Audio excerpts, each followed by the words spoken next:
como uma solução de um problema. O problema nosso era tentar transformar o nosso processo de negociação em um processo mais automatizado.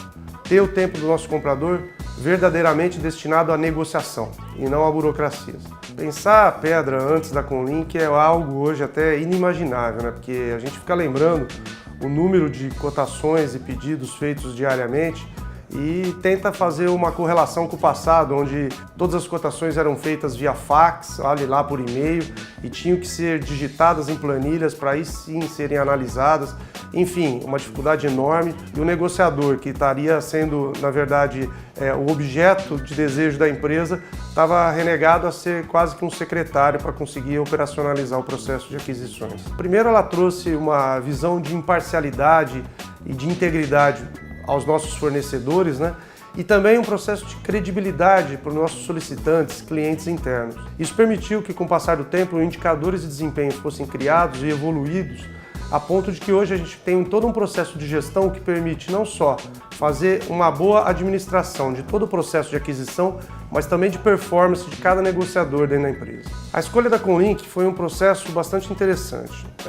Primeiro, nós tivemos a avaliação e até uma concorrência, poderia dizer, da Conlink contra um desenvolvimento interno, que é sempre o primeiro pensamento de uma empresa. Olha, por que eu vou terceirizar uma atividade que deveria estar inserida na minha atividade fim? A gente vai estar disponibilizando para uma empresa, para um terceiro, informações de cunho estratégico, extremamente sigilosas e que poderiam, sendo mal usadas, causar inúmeros prejuízos. Então a escolha ela se fez primeiro pela parte tecnológica, onde a opção de fazer com um parceiro externo trouxe para a gente a visão de que não só essa ferramenta estaria mais vinculada com as evoluções tecnológicas do mercado, mas também com as evoluções de gestão, trazendo para nós não só a nossa visão de negócio, mas a visão de outras empresas que pudessem colaborar com esse processo. O segundo ponto, a escolha da Conlink também foi pautada nessa visão de credibilidade.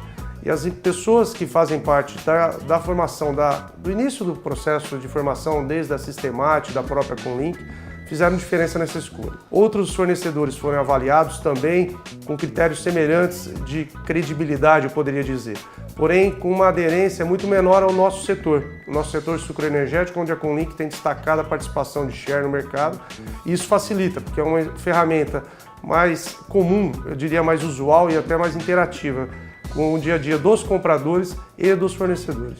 E hoje ela agrega valores com relação a permitir uma gestão mais interessante no aspecto de conseguir com que as nossas negociações sejam mais eficazes e principalmente a efetividade do processo de negociação, onde ela ocorre num tempo interessante e com custos bastante competitivos para o nosso mercado.